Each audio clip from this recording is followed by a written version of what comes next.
Doctor Akshay Vasudev की किताब cognitive non duality therapy musing of a monk का विमोचन। Doctor Akshay Vasudev MBBS MD MRC सहायक समुदाय में अभ्यास करने वाले एक अनुभवी विशेषज्ञ ज्यूरोएडिटिक्स मनोचिकित्सक हैं जो पिछले 14 वर्षों से लंदन ओंटारियो कनाडा में हैं। उनकी जड़ें उत्तरी भारत, विशेष रूप से पंचकुला, चंडीगढ़ और दिल्ली में हैं। उनके पास एक मजबूत शैक्षणिक पृष्ठभूमि है जिसमें शरीर पर विभिन्न मानव रोग दवाओं के प्रभाव से संबंधित 70 से अधिक शोध पत्र प्रकाशित हुए हैं। इस महीने भारत की अपनी यात्रा पर 16 अक्टूबर 2024 को रोटरी क्लब सेक्टर 12 पंचकुला में उन्होंने अपनी दूसरी पुस्तक cognitive non duality therapy musing of a monk का विमोचन किया। इस पुस्तक का विमोचन कनाडा में 15 सितंबर 2024 को किया गया था, जिससे रोगियों, सहकर्मियों और मित्रों से शानदार समीक्षा प्राप्त हुई है।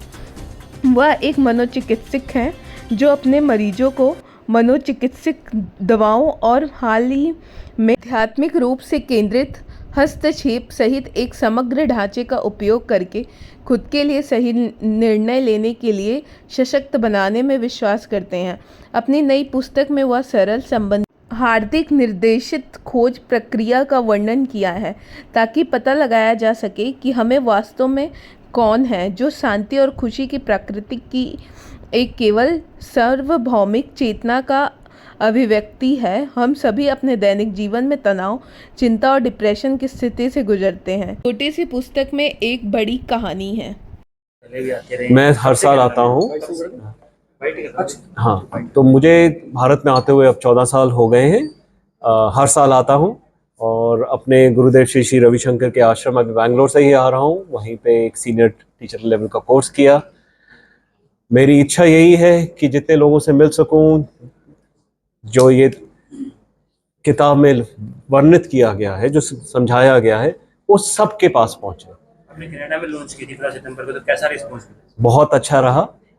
मेरे करीबन 120 लोग, हमारा छोटा सा शहर है, 400,000 लोगों का शहर, ऐसे ही हॉल भरा हुआ था खचाखच, और सब लोगों ने बहुत किताब के बारे में पढ़ा।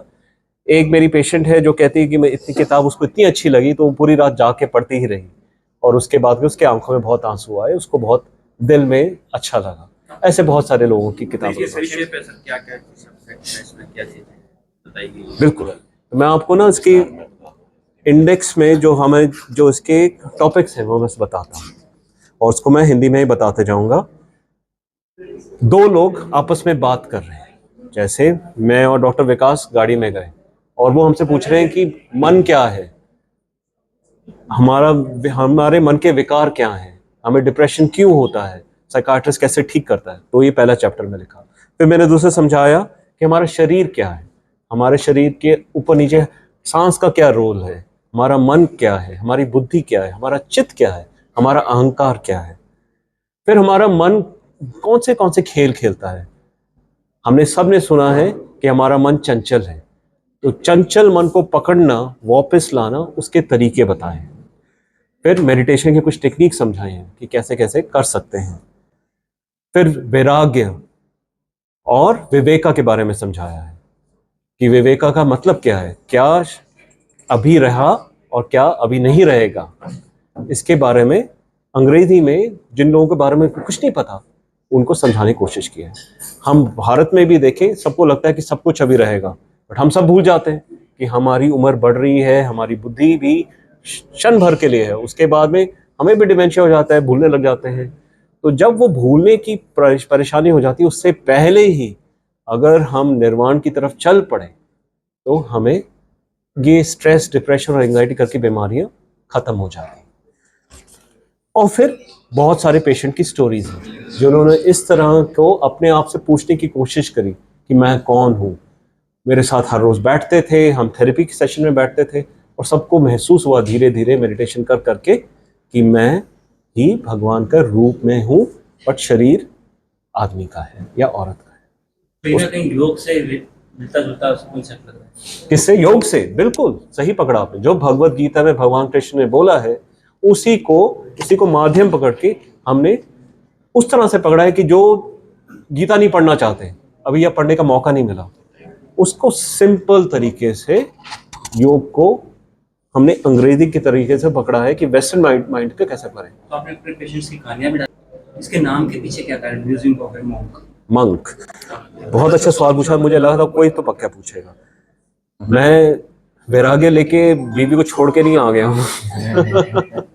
यही है। बीवी मेरी घर पे मेरा इंतजार कर रही है। मंक का मतलब ये है कि आप इस दुनिया में रहते हुए भी सब कुछ करें जो आपकी रिस्पॉन्सिबिलिटीज, जो आपका धर्म है, जो कर्म करने हैं हमने सब ने करने हैं, बट हमारा मन अंदरूनी होना चाहिए। मन अंतर मन अंदर की तरफ ही रहे। अंदर मतलब कहाँ? दिल में। दिल मतलब क्या है? हृदय नहीं, जो अंदर जहां आत्मा रहती है, जहां शांति है। हमारे लिए तो आदत क्या रहती है? और खाएं और पिएं और देखें और सुने, उससे क्या होता है? और खुंदक और बुरा सोचना, किसी के बारे में अच्छा सोचना या बुरा सोचना। जब तक हम अच्छा और बुरे के बीच में फंसे रहेंगे, हमारा मन सेटल नहीं होगा। जैसे ही आप सोचने बैठेंगे कि मैं अच्छे और बुरे से परे हूं, तब आप धीरे धीरे आत्मा की तरफ जाना शुरू करेंगे। तब आपका ईगो, आपका अहंकार अपने आप हल्का होना शुरू हो जाएगा। जैसे भगवान कृष्ण ने बोला है, अपने आप डिवोशन बढ़ जाती है।